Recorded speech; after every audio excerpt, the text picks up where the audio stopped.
bersandar sepenuhnya kepada Engkau Tuhan Allah yang Maha Kuasa. Allah yang kepadanya selalu bisa kami andalkan. Allah yang kepadanya selalu kami bisa sandarkan hidup kami Tuhan. Pagi ini bicara pada hati kami, Roh Kudus beracara kuat di tengah kami, sampaikan isi hati-Mu buat setiap kami. Terima kasih Bapa, dalam nama Tuhan Yesus kami berdoa. Amin, amin. Monitornya kecil, thank you. Shalom saudara semua. Kita bulan ini akan memasuki minggu-minggu Paskah ya. Minggu depan kita ada Paskah. Jumatnya kita akan adakan Jumat Agung. Ibadah Jumat Agung akan tetap ada di tempat ini jam 9 pagi. Lalu Minggu kita akan adakan Minggu Paskah. Nah Minggu Paskah itu nanti kita akan buat ibadah pujian penyembahan. Sebenarnya saya namakan minggu itu minggu mujizat, minggu terobosan ya. Karena itu kita mau sama-sama datang, bawa persembahan syukur kita mau sama-sama memuji menyembah Tuhan. Karena kita percaya ketika Allah bergerak di situ sesuatu pasti terjadi. Amin saudara. Ketika kita sama-sama menaikkan ucapan syukur kita, pujian kita, penyembahan kita mau lihat Tuhan turut campur dalam segala sesuatu yang sedang kita gumulkan ya. Jadi saudara, minggu depan, jadi hari Minggu kita akan adakan Minggu Terobosan itu, kita akan adakan ibadah lebih awal, jam 8:30 kita sudah mulai ibadah. Diharapkan saudara bisa hadir jam 8:30, kita akan sama-sama memuji menyembah Tuhan pagian ya. Karena toh Jumatnya udah libur kan ya, kalau nggak salah Jumatnya udah libur ya. Jadi saudara tentu bisa meluangkan waktu lebih pagi sedikit hari Minggunya, kita mau sama-sama memuji menyembah Tuhan.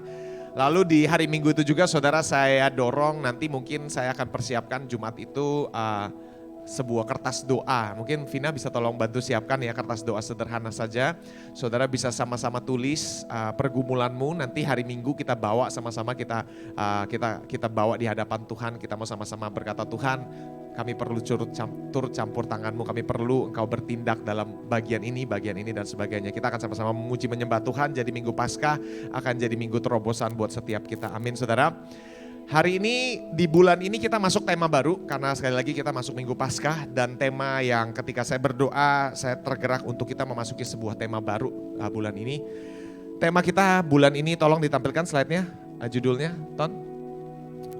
Tema kita bulan ini adalah seri mengikut Tuhan sepenuh hati. Ya. Jadi sepenuh hati, katakan sama-sama sepenuh hati. Ya. Karena mengikut Kristus setengah-setengah itu penderitaan saudara. Serius. Saudara mungkin pikir ikut Tuhan setengah-setengah aja deh. Enak gitu, kalau sepenuh hati kayaknya susah. Saudara saya mau bilang ikut Tuhan setengah hati itu penderitaan saudara. Ya, itu ibarat sama aja kalau Anda memasuki sebuah hubungan pernikahan setengah-setengah, itu penderitaan saudara. Betul gak saudara? Ya, sepenuh hati menderita juga pastor, betul. Tapi setengah-setengah jauh lebih menderita, saudara betul ya? Ya kan? Pernikahan kalau sepenuh hati saya masih bisa luka tuh pastor, betul. Tapi setengah-setengah lebih parah lagi kamu gitu kan ya. Nah saudara, saya mau bilang satu bulan ini kerinduan saya adalah kita semua di tempat ini bukan cuma sekedar mengikut Kristus setiap minggu saja, tetapi setiap harinya. Ya. Kita bukan cuma sekedar mengikut Kristus setengah-setengah, hanya beberapa jam, 2 jam dalam 1 minggu saja, bukan. Tetapi kerinduan saya adalah Anda mengikut Kristus sepenuh hati. Amin saudara, katakan sama-sama sepenuh hati. Karena mengikut Kristus sepenuh hati itu, disitulah terletak kebahagiaan, sukacita, kekristenan yang Anda dan saya peluk gitu loh saudara. Kalau Anda mengaku Anda orang Kristen gitu kan ya. Saudara saya mau bilang sukacita dalam mengikut Kristus tuh ada dalam mengikut Dia sepenuh hati. Ya. Kebahagiaan, berkat, perkenanan, ya, kepuasan dalam batin kita, ketenangan, kedamaian itu semua hanya bisa kita dapati ketika kamu mengikut Kristus sepenuh hati. Tapi kalau kamu mengikut Kristusnya setengah-setengah, saudara, semua itu gak akan Anda alami. Ya. Anda gak akan alami yang namanya ketenangan, enggak. Mengikut Kristus setengah-setengah malah bikin kamu makin merasa tertuduh. Mengikut Kristus setengah-setengah justru akan membuat kamu tidak memiliki ketenangan, kedamaian, kepuasan dalam hati, tidak akan. Ya. Tetapi kalau kita merindukan sebuah kehidupan di mana kita bisa mengalami ketenangan, kepuasan, saudara gak ada jalan lain, ikut Kristus sepenuh hati. Bilang kanan kiri, ikut Kristus sepenuh hati. Ya. Ya, panggilan Kristus adalah panggilan untuk mengikut Dia sepenuh hati. Saudara, saya sadar yang namanya mengikut Kristus sepenuh hati itu sepertinya menyeramkan. Ya. Sepertinya rasanya apalagi nih yang Tuhan mau dari gua gitu kan. Karena saudara, saya juga adalah bekas orang yang sangat apatis dengan kekristenan ya. Saya nggak bilang saya ateis, tentu saya percaya kekristenan gitu kan ya. Hanya saya ini merasa kayak aduh ribet banget gitu loh. Kalau rasanya Tuhan Kristen itu killjoy banget gitu. Ini nggak boleh, itu nggak boleh, ini nggak boleh, itu nggak boleh. Dan mungkin Anda menemukan banyak pemimpin-pemimpin Kristen yang menyuarakan seperti itu, saudara. Bahwa kekristenan bicara soal peraturan-peraturan yang harus kamu kerjakan dalam hidup kamu sebagai orang Kristen. Nah saudara, saya mau bilang bukan itu yang diberitakan Alkitab. Bukan itu yang diberitakan oleh Injil, saudara. Ya, Kristus tidak mati untuk membuat sebuah peraturan baru yang sekarang Anda harus jalani gitu loh, saudara. Minggu lalu kan, bulan lalu kita bahas tentang kasih karunia, bahwa Anda tidak hidup dari kasih karunia saja. Ya. Saudara, Anda hidup hanya dari kasih karunia saja, bukan dari perbuatan. Ya. Saudara, ketika saya harus mengambil keputusan mengikut Kristus, dulu sebelumnya saya bekas pecandu narkoba, anak muda yang liar gitu kan ya. Lalu ketika ngalamin satu titik di mana saya kejedot lah gitu dalam hidup ya. Ada dalam titik di mana saya ada terjepit dengan begitu banyak keadaan. Dan disitulah saya putuskan, sudahlah mengikut diri saya gak pernah bisa berhasil gitu kan ya. It doesn't work gitu kan ya. Ngikutin yang saya mau, ngikutin rencana saya gak pernah berjalan dengan baik. Karena itu hari itu saya putuskan untuk mengikut Kristus sepenuh hati. Artinya saya berani, bukan artinya tinggalkan semua, betul, tetapi bukan bicara soal meninggalkan semua, tetapi bicara soal kerelaan hati untuk siap meninggalkan semuanya demi Kristus gitu loh, saudara. Nah kalau saudara saya bilang begini, bukan artinya Tuhan memang mau semuanya, Tuhan mau apa lagi dari gua, bukan saudara. Tetapi mengikut Kristus artinya memprioritaskan Tuhan dalam hatimu, bukan membuang semuanya yang lain, tetapi memprioritaskan Tuhan dalam hatimu, memprioritaskan perasaannya, memprioritaskan hatinya lebih dari apapun, saudara. Dan saudara, saya mau bilang keputusan mengikut Kristus sepenuh hati adalah keputusan yang terbaik yang bisa Anda buat. Oke? Saudara, kalau Anda baca hati Tuhan seperti apa, sebenarnya minggu lalu kita sudah begitu banyak. Tapi kita masih akan terus gali di bagian sini. Hati Tuhan itu sebenarnya seperti apa? Kerinduan Dia seperti apa? Saudara, di Yohanes 4 berkata begini, percayalah padaku, waktunya akan datang di mana kamu tidak menyembah Allah di gunung atau di Yerusalem, tapi di hatimu. Kamu tidak mengenal yang kamu sembah, kamu tidak mengenal yang kamu sembah. Tetapi kami menyembah dari pengalaman kami, bukan kamu, saudara, terjemahannya saya salah ketik. Kami menyembah dari pengalaman kami, karena dari orang Yahudilah keselamatan menjadi mungkin. Ayat 23, mulai sekarang menyembah Bapa bukan masalah ada di tempat yang tepat, tapi dengan hati yang tepat. Menurut saya ini bagus banget. Ya.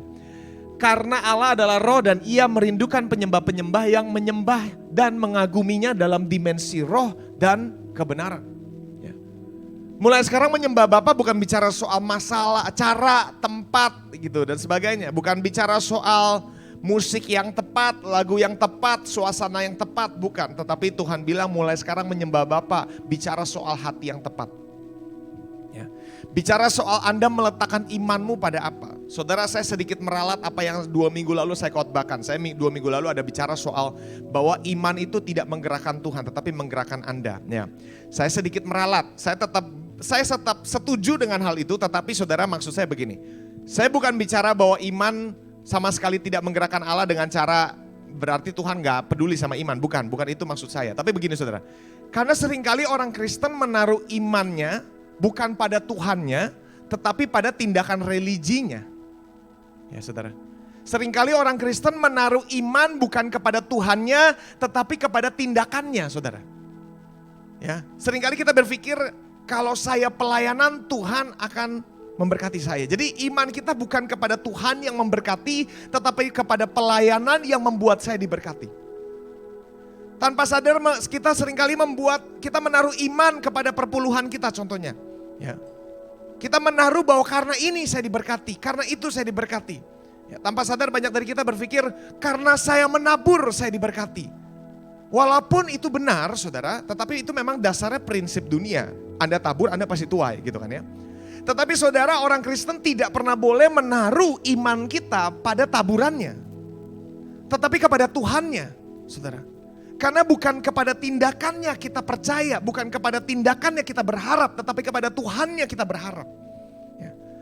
Tentu bukan artinya kalau saya percaya Tuhan, saya tidak perlu mengikuti dengan tindakan. Itu juga hal yang bodoh, karena iman dan tindakan berjalan bersamaan. Ya. Selagi iman saya gantungkan kepada Tuhan, perbuatan saya menyuarakan apa yang saya percayai. tetapi iman saya tidak saya letakkan kepada perbuatan saya. Saudara benar, paham ya sampai di sini ya. Jadi iman tidak menggerakkan Allah selama iman itu kamu gantungkan kepada perbuatanmu. Ya.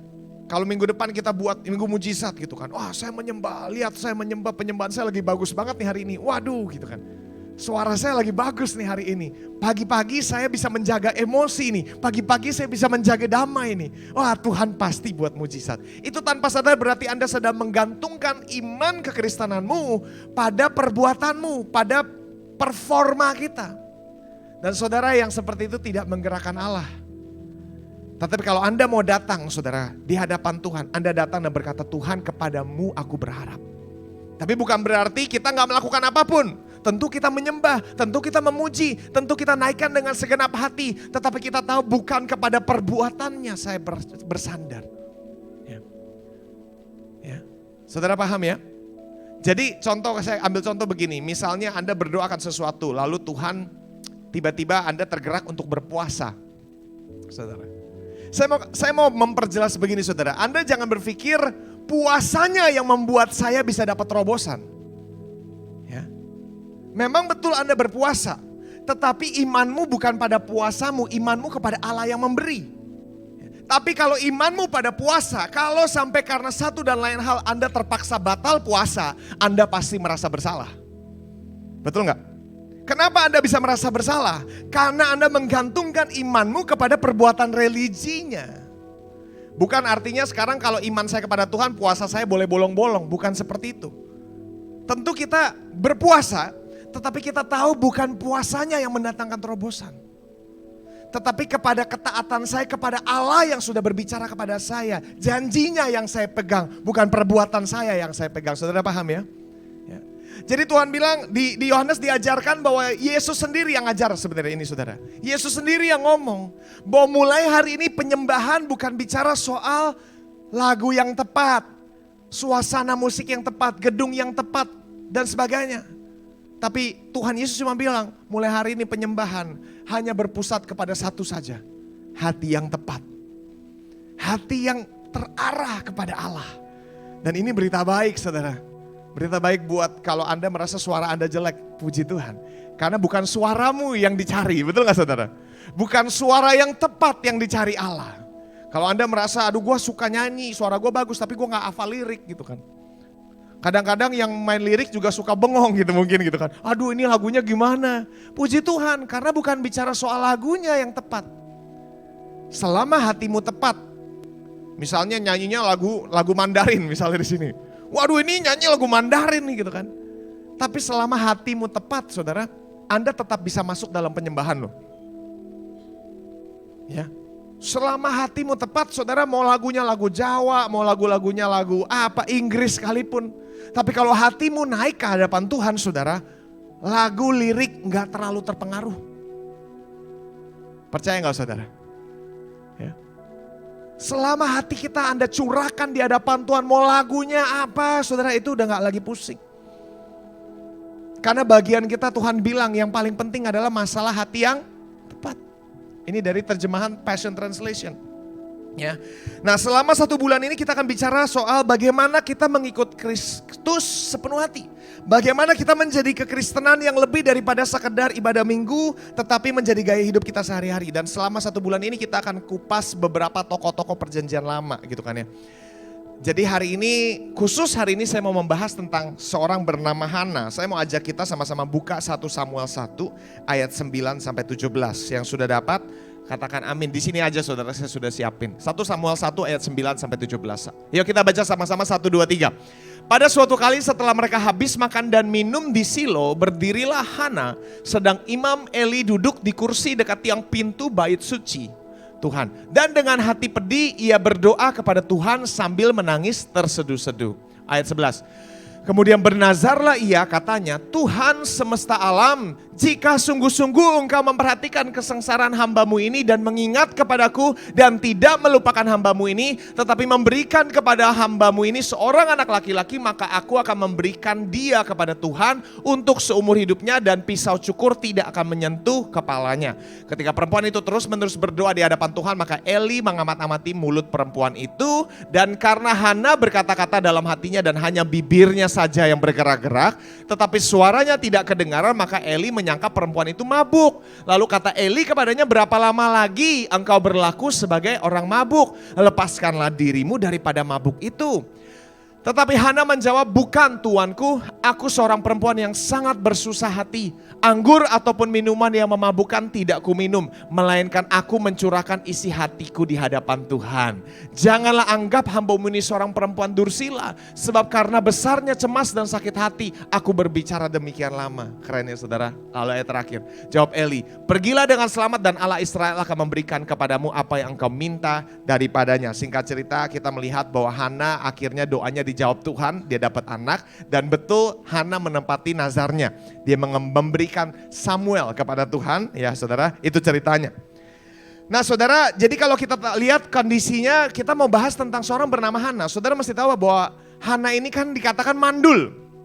Ya mandul. Saudara, buat kita sekarang konteks mandul, balik lagi kalau Anda baca Alkitab dan kita lihat dari kacamata generasi sekarang, maka Alkitab sepertinya konyol gitu kan ya.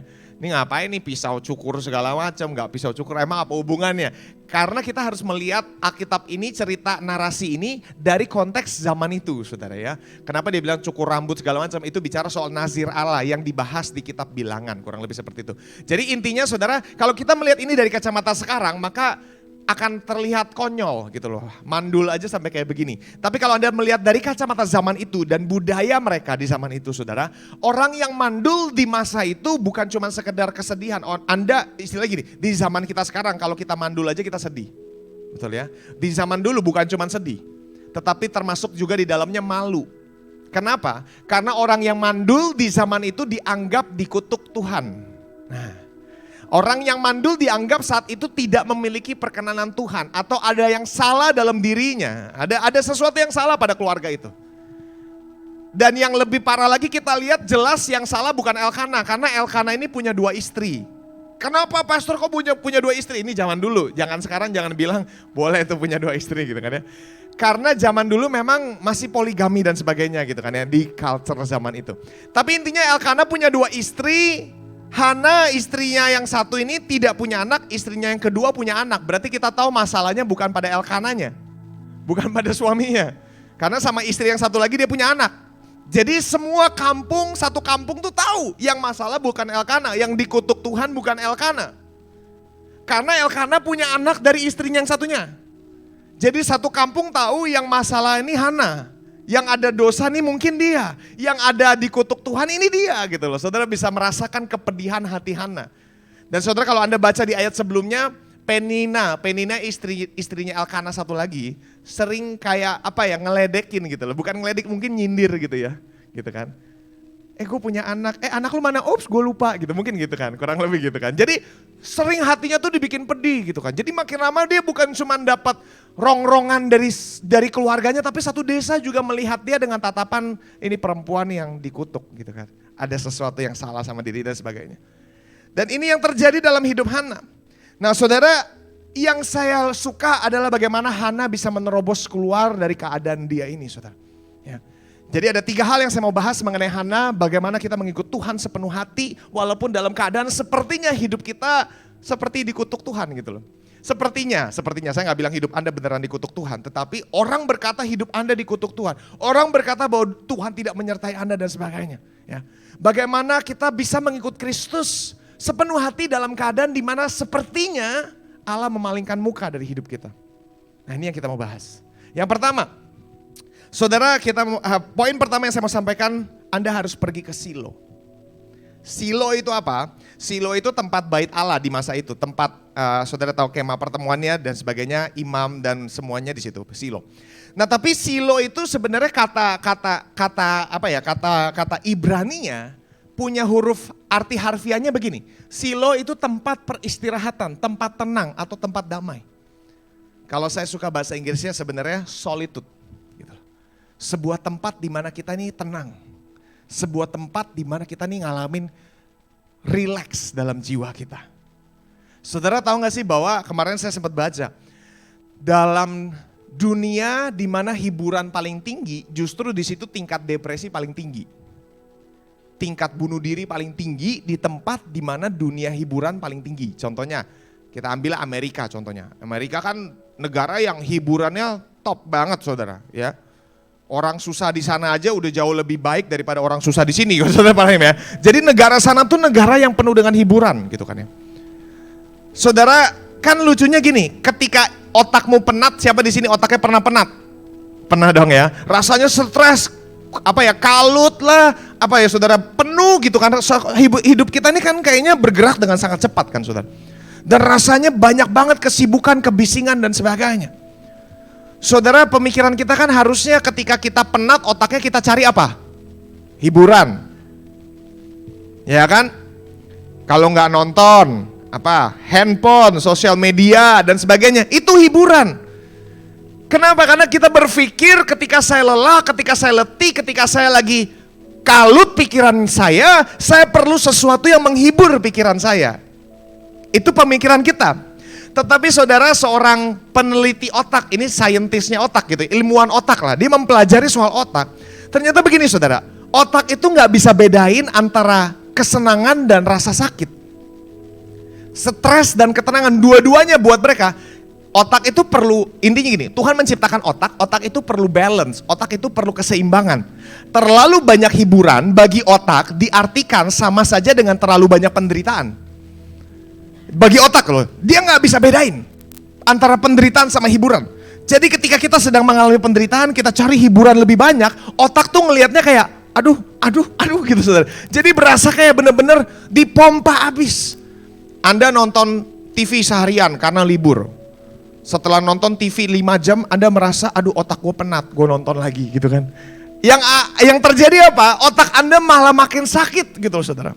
Karena otak itu butuh yang namanya solitude, ketenangan. Dan ini sudah tidak didapatkan di generasi kita. Dimana semua itu udah gak ada lah yang kita ngalamin ketenangan. Anda dulu tuh saudara, kalau Anda menunggu, Anda masih bisa ngalamin ketenangan. Sekarang kalau Anda nunggu busway aja, udah ada HP. Anda gak mungkin tenang dalam hidup.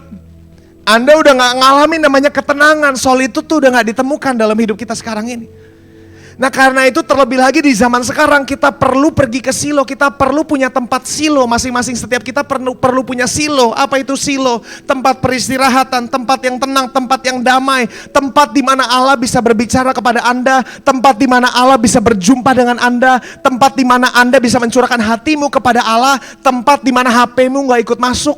Tempat di mana Instagram-mu gak ikut masuk saudara. Tempat di mana cuman kamu dan Tuhan. Solitude, ketenangan. Di mana jiwa kita ngalamin keteduhan. Nah itu perlu. Itu perlu. Kemarin saya sedang merenungkan, kemarin saya sebenarnya sempat belajar sedikit.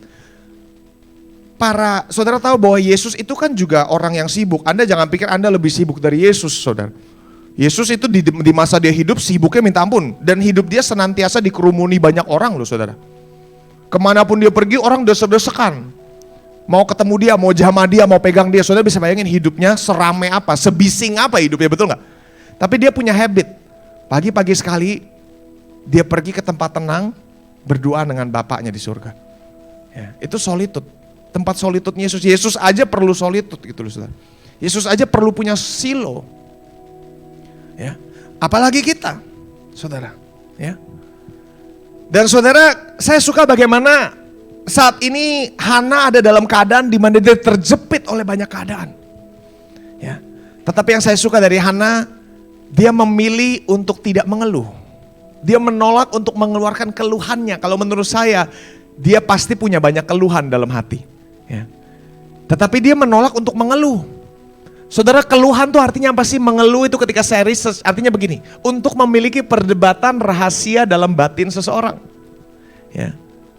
Untuk mengalami pergolakan dalam batin kita, di mana kita nggak suka, kita pengen berteriak, kita pengen marah, segala macam itu sebuah keluhan yang di dalam hati. Karena gini, sebelum keluhan itu keluar di mulut, pasti keluarnya di hati, ya kan? Dan Hana bukan artinya dia nggak pernah mengeluh sekali, tetapi dia menolak untuk tetap ada dalam keadaan mengeluh ini. Ya.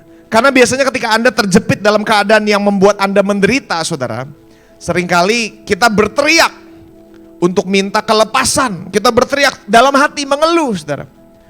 Ya, yang kita cari akhirnya hiburan dan sebagainya. Dan itu nggak bisa memuaskan dahaga jiwa kita. Itu nggak bisa memberikan apa yang jiwa kita perlukan.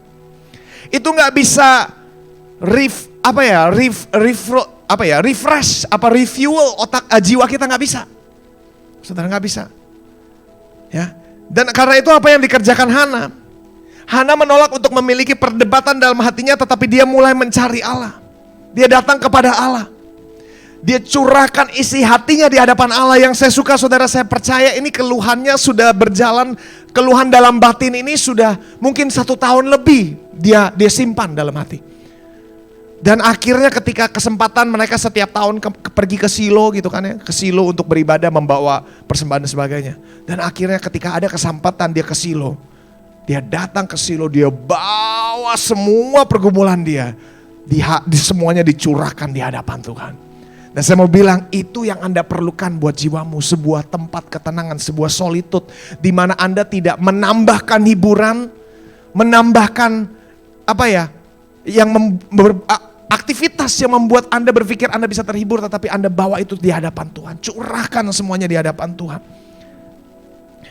Dia menaikkan sebuah doa yang sepenuh hati, saudara. Makanya sampai Eli bisa bilang, lu mabok ya gitu kan.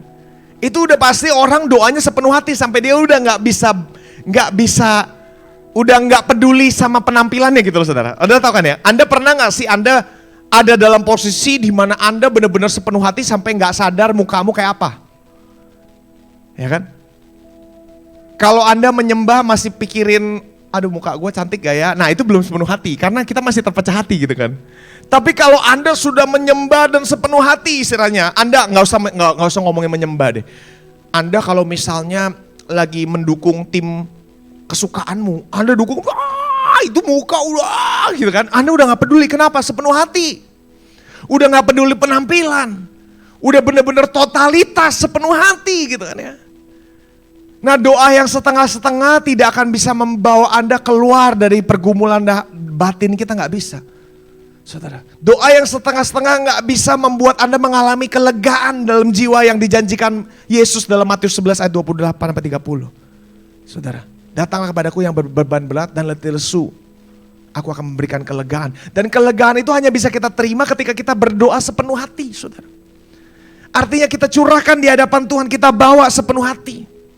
Bukan cuman, jadi udah gak di titik dimana kita peduli sama penampilan kita. Gitu loh, kurang lebih seperti itu. Ya, mungkin dibuat kita beda-beda semuanya. Tetapi intinya sepenuh hati kita naikkan di hadapan Tuhan. Ya, kita harus datang sepenuh hati ke Silo. Dan kita harus punya Silo, setiap kita harus punya Silo. Katakan sama-sama, kamu perlu Silo. Ya. Dan yang saya suka, Hana ini datang ke Silo tidak cuma sekali. Ya. Saya suka bagaimana Hana ini datang ke Silo ketika dia punya masalah, dia datang ke Silo. Lalu setelah dia ngalamin terobosan, dia masih datang ke Silo. Ya. Tahun berikutnya setelah dia ngalamin terobosan, dia tetap datang ke Silo, saudara. Setiap tahun dia datang ke Silo. Kenapa? Seringkali kan kita nih hanya datang ke Tuhan kalau kepepet gitu kan ya. Tetapi saudara belajar datang kepada Silo Anda, datang ke tempat perhentian Anda, bukan hanya ketika Anda terjepit. Ya. Nah banyak dari kita kan gini saudara, mental kita kan, kita istirahat kalau capek. Ya. Kalau nggak capek, dur terus gitu kan ya.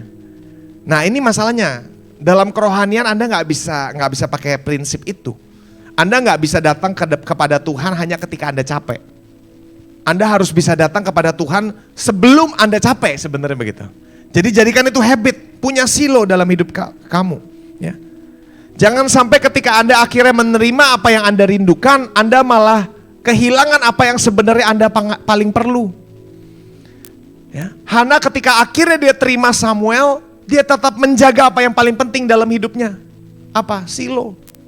Sebuah hubungan dengan Tuhannya. Ya. Bukan cuman karena Anda terima sesuatu lalu Anda lepaskan yang paling berharga.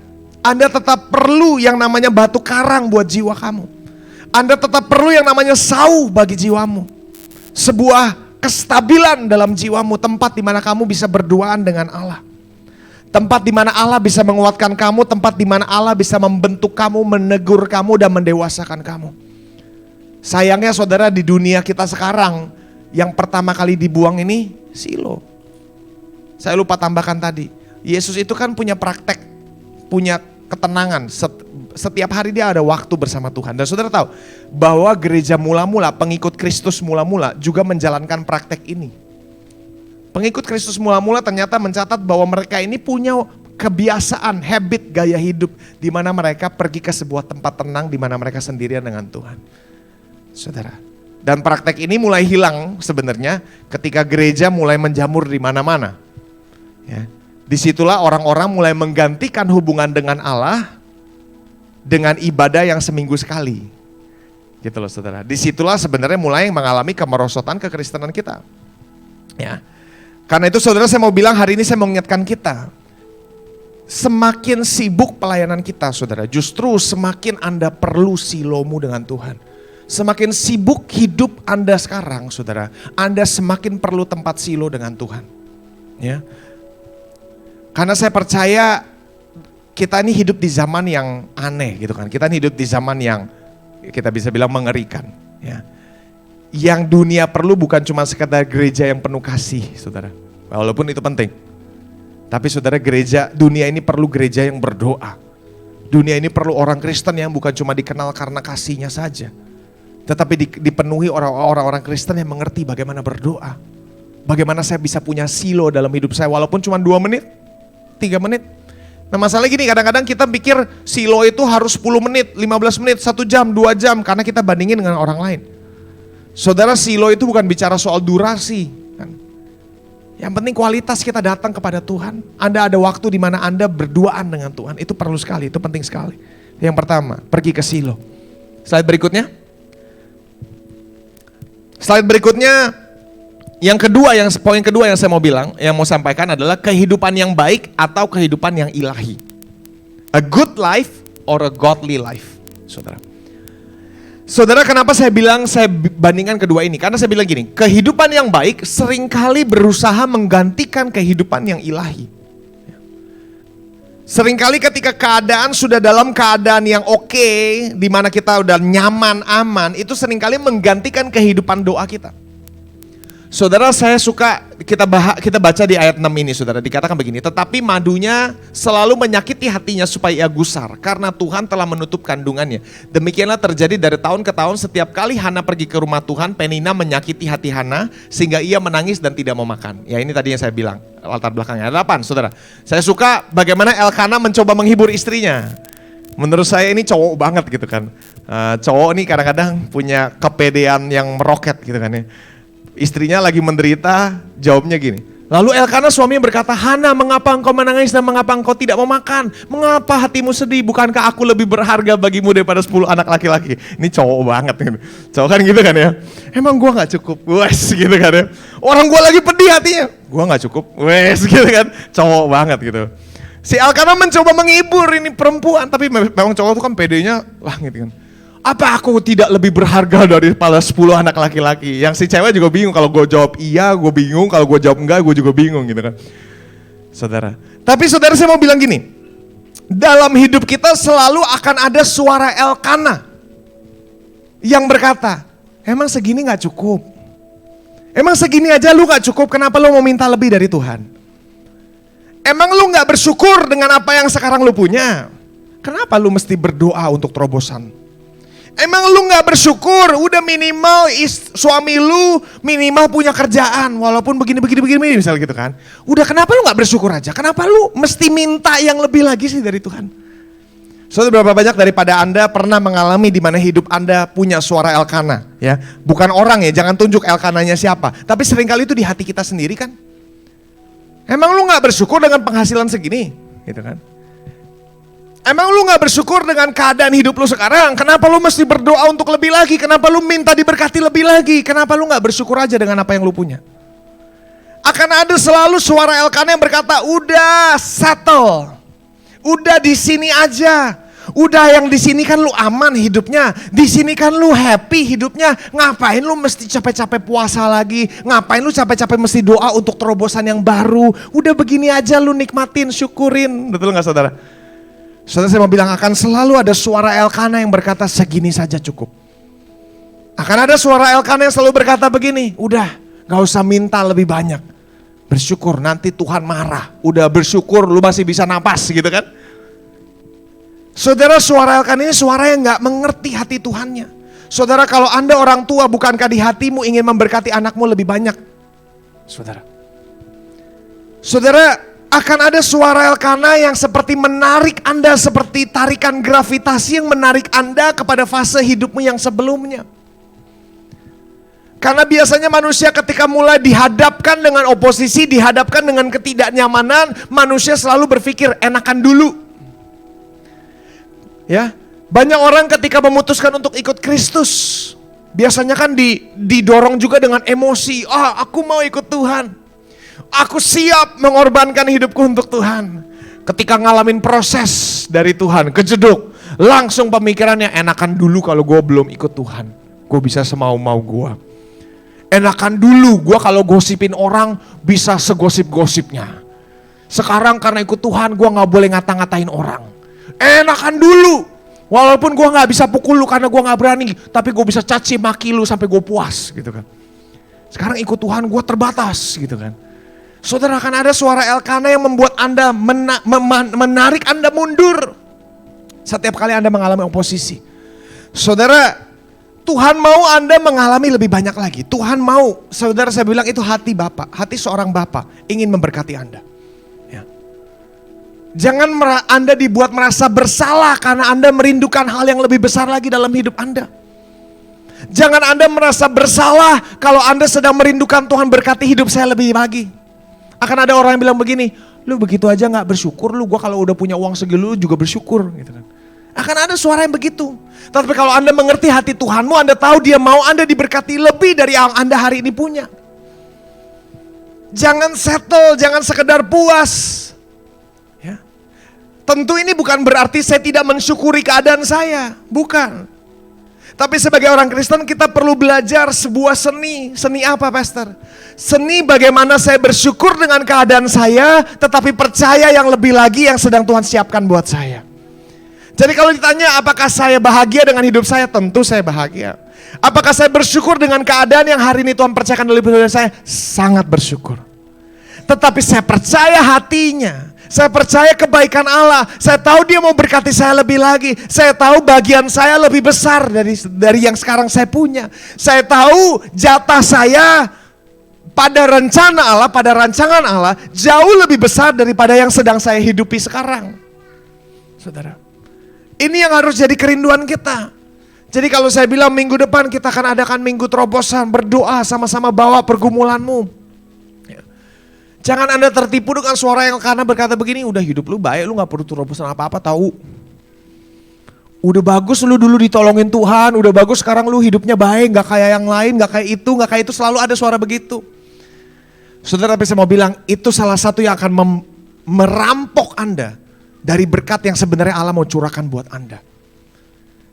Jadi belajar seperti Hana, saya bersyukur. Saya punya suami yang baik gitu kan. Saya bersyukur, saya punya keluarga yang baik. Tetapi saya masih percaya bahwa Tuhan mau kasih saya anak. Saudara, saya bersyukur dengan keadaan yang saya punya sekarang, tapi saya percaya Tuhan masih mau berkati saya lebih lagi. Saya bersyukur dengan keadaan keluarga saya yang gak separah yang lain, mungkin Anda berpikir gitu kan. Saya bersyukur, tapi saya percaya pemulihan keluarga yang lebih lagi ada dalam buat hidup saya ada. Saya percaya bahwa keadaan saya memang cukup baik, betul. Saya masih bisa jadi berkat buat sesama saya. Saya bersyukur atas kehidupan itu. Tapi saya percaya kehidupan yang Allah mau untuk saya hidupi lebih besar dari yang sekarang saya sedang hidupi. Ya. Karena itu saudara, kita perlu belajar mulai menaikkan sebuah doa-doa yang besar. Doa-doa yang sampai kalau saya boleh bilang mungkin sampai kayak Hana. Sampai doanya komat kamit gitu kan. Kenapa komat kamit? Karena kalau didengungkan besar-besar malu gitu kan. Saking besarnya doa yang saya doakan, kalau kedengaran kanan kiri gue malu, jadi gue komat kamit aja. Sampai Eli sangka dia mabok, betul gak? Dia bukan mabok, tapi dia sedang mendoakan sebuah doa yang sangat besar. Dia sedang menaikkan doa yang lahir dari iman yang sangat besar. Dia sedang menaikkan memanjatkan sebuah doa yang bersandar kepada kebesaran Allah dia, yang dia sangat percaya. Tuhan mau kasih saya anak. Sampai dia bilang, kalau lu kasih gue anak ini akan kupersembahkan kepada engkau. Karena dia yakin betul Tuhan akan kasih. Saudara, kalau Anda baca di Mazmur 141, saya nggak catat di sini, tapi pernah mengatakan Mazmur 141 menyatakan bahwa doa kita ini seperti dupa yang naik. Betul nggak? Jadi kalau saya bilang doa itu adalah sesuatu yang mengangkat Anda naik. Doa itu harus lebih besar daripada keadaanmu sekarang. Jadi mulai doa yang spesifik, saudara. Jangan cuma doa berkati saya, amin. Berkati dia, amin. Biasanya bukan cuma berkati, ampuni juga sekalian, amin. Sertai saya, biasanya gitu kan. Ampuni saya, sertai saya, berkati saya. Itu doang doanya. Yang kita tahu itu doang. Kita gak pernah belajar berdoa yang spesifik karena kita gak pernah belajar percaya yang besar. Kita gak pernah belajar doa yang spesifik karena kita gak kenal hati Tuhanmu yang seperti apa. Saudara. Dan sikap acuh ini yang membuat kita tidak bisa mengikut Kristus sepenuh hati, saudara. Kalau berkata totalitas artinya Anda belajar percaya kepada Tuhan yang besar. Dan karenanya Anda mulai mendoakan doa-doa yang besar. Amin, saudara. Bilang kanan kiri, mulai berdoa yang besar. Ya. Saudara, saya berdoa Anda naikkan imanmu. Biar di tahun ini saudara, Anda berani berdoa untuk yang besar. Berani berdoa, Tuhan aku percaya Engkau akan pulihkan suamiku. Tuhan aku percaya Engkau akan membereskan masalah yang ini. Belajar percaya dan mulai doakan, saudara. Jangan sekedar berdoa doa yang general gitu loh, saudara. Tapi mulai spesifik. Naikkan doa yang besar dalam hidup kamu. Naikkan ekspektasi kita. Ya, itu yang kedua. Nah, ini akan selalu ada suara yang berkata cukup segini saja. Yang terakhir, saudara, saya mau sampaikan. Boleh pemusik saya minta naik? Yang terakhir, saudara, kembalikan kepada Tuhan. Nah, ini saudara. Kemudian bernazarlah Hana, katanya Tuhan semesta alam, jika sungguh-sungguh engkau memperhatikan sengsara hambamu ini dan mengingat kepadaku dan tidak melupakan hambamu ini, tetapi memberikan kepada hambamu ini seorang anak laki-laki, maka aku akan memberikan dia kepada Tuhan untuk seumur hidupnya dan pisau cukur tidak akan menyentuh kepalanya. Singkat cerita, akhirnya doanya dijawab Tuhan dan Hana memberikan Samuel kepada Tuhan. Dan saudara lihat apa yang terjadi. Ketika Hana memberikan Samuel kepada Tuhan, Tuhan mengembalikan, ya kan, Samuel itu dalam bentuk 5 anak-anak lainnya, saudara. Ya. Ibaratnya gini, saudara, kalau saya berpikir, kalau Anda punya anak, lalu anak Anda ini, Anda ceritanya adalah orang yang sangat berkecukupan, ya. Anda punya anak dan Anda membelikan dia mainan-mainan yang dia sukai, gitu kan. Lalu suatu hari anggaplah sepupunya datang main di rumah Anda nginep. Ya, anak Anda masih kecil, mungkin usia bangsa 4-5 tahun gitu kan. 4-5 tahun kan paling susah berbagi, betul nggak saudara? Ya kan? Tapi ketika sepupunya datang, kamu ajar dia untuk berbagi. Ayo kamu sharing. Ya kan? Itu kan sesuatu yang kita ajar kepada anak-anak kita kan. Ayo berbagi, ayo sharing. Saudara, ketika kita melihat anak kita rela untuk sharing kepada sepupunya sesuatu yang sangat dia sukai. Bukankah di hatimu ada perasaan, karena kamu mau berbagi, saya mau kasih kamu lebih besar lagi. Betul gak saudara? Karena kamu mau berbagi. Karena kamu setia mengelola apa yang saya percayakan di hati kamu, di hidup kamu. Aku percayakan kamu lebih lagi. Saudara, ini bukan bicara soal uang saja. Hari ini saya nggak bicara soal uang sama sekali, tidak. Tapi saya bicara soal kehidupan yang mau berbagi. Kalau Anda berkata, aku mau hidup sepenuh hati untuk Kristus. Ketika Anda berkata ya untuk mengikut sepenuh hati bagi Kristus, artinya Anda berkata ya kepada sebuah kehidupan yang siap untuk berbagi. Balik lagi, bukan bicara uang. Anda berbagi perhatian, Anda berbagi kasih. Di mana Anda belajar peduli, di mana Anda belajar sharing hidup kamu, memecah hidup kamu buat orang lain. Ya. Mengikut Kristus totalitas arti kenapa? Kalau ditanya kenapa kita berani sharing? Dari mana kita belajar bahwa berbagi itu baik? Sebenarnya begini saudara, ketika kita melihat, contoh misalnya anak saya yang akhirnya sharing itu dengan sepupunya misalnya, terus akhirnya saya belikan mainan yang baru. Saya belikan mainan yang lebih lagi. Dia mengalami upah dari berbagi. Saudara, dari situ dia akan sadar bahwa sekalipun saya berbagi, tapi supply dalam hidup saya lebih besar daripada tuntutan yang diminta dari hidup saya. Dan itu dipelajari. Saudara, ketika Anda belajar berbagi, hidup Anda menghidupi sebuah kehidupan yang berbagi, Anda akan melihat sekalipun orang menuntut banyak dari hidup kamu, tetapi supply dari surga itu jauh lebih banyak dari tuntutan dunia buat kamu. Anda akan melihat ketika Anda belajar hidup berbagi, Anda belajar hidup peduli. Rasanya ketika Anda belajar peduli itu paling sulit. Kenapa? Karena rasanya ketika Anda peduli, Anda juga merasa gue juga mau dipedulikan. Ketika Anda berbagi, Anda merasa kapan gua gitu kan. Tapi saudara, saya mau bilang ketika Anda berbagi, selalu Anda akan temukan bahwa supply dari surga buat hidup Anda itu jauh lebih banyak. Karena Anda sekarang bukan menjadi sebuah saluran mampet, tetapi saluran di mana hidup Anda bisa menjadi saluran buat yang lain. Maka Allah pasti percayakan lebih banyak. Dan saudara, sebenarnya saya tutup dengan pengertian pemikiran begini. Seringkali kita pikir kalau Tuhan ambil sesuatu dalam hidup saya, itu berarti hilang selamanya. Saudara, saya mau bilang prinsip Allah gak pernah begitu. Saudara dengar baik-baik, saya catat gak ya di sini. Nih, semua yang kamu berikan kepada Allah hanya meninggalkan masa sekarangmu dan akan kembali pada masa depanmu berikut dengan bunganya. Tidak ada satupun yang Tuhan ambil dalam hidup kamu hilang selamanya, gak ada. Apapun, sekali lagi saya garis bawahi, apapun yang Anda berikan kepada Allah tidak meninggalkan hidupmu. Dia hanya meninggalkan masa sekarangmu dan kembali pada masa depanmu berikut dengan bunganya. Itu sudah pasti, saudara. Ya, jadi nggak pernah ada yang namanya ketika Anda mengembalikan perpuluhan contohnya kepada Allah, memberikan perpuluhan kepada Tuhan. Jangan Anda pikir bahwa 10% itu hilang dari hidupmu. Enggak hilang. Apa yang Anda berikan kepada Allah tidak pernah hilang. Akan kembali, tapi di masa depanmu berikut dengan bunga. Apapun yang Anda berikan, waktu yang Anda berikan untuk melayani bagi Allah. Anda mungkin merasa waktu itu paling mahal, Pastor. Betul. Waktu yang Anda berikan untuk Allah, waktu yang Anda berikan untuk melayani Allah di rumah Allah ini, saudara. Saudara jangan pikir bahwa pelayan yang disebut pelayan cuman kita yang bekerja pelayanan gitu kan. Sadari bahwa kalau Anda datang ke rumah ibadah, sebenarnya semua kita tuh pelayan. Bukan manusia bedanya yang Anda layani. Kalau kita pelayan, kita melayani manusia juga. Tetapi kita semua secara korporat ketika datang ke rumah ibadah, rumah Allah kalau kita sebut, Bethel gitu kan ya, rumah Allah. Ketika kita datang ke rumah Allah, sadari bahwa kita semua ini pelayan kepada satu Tuhan.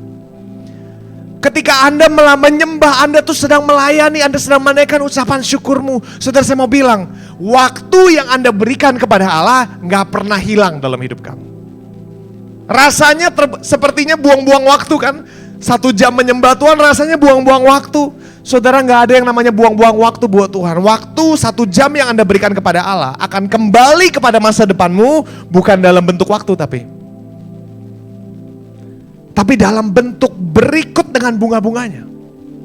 Kemudahan, favor, jalan-jalan baru ya. Ini saudara, prinsipnya sama. Sekarang kalau saya mau tanya, Anda mungkin hari ini datang punya kelemahan, Anda datang punya keterikatan akan dosa-dosa tertentu. Saudara, saya mau bilang, berikan dosa-dosamu kepada Tuhan.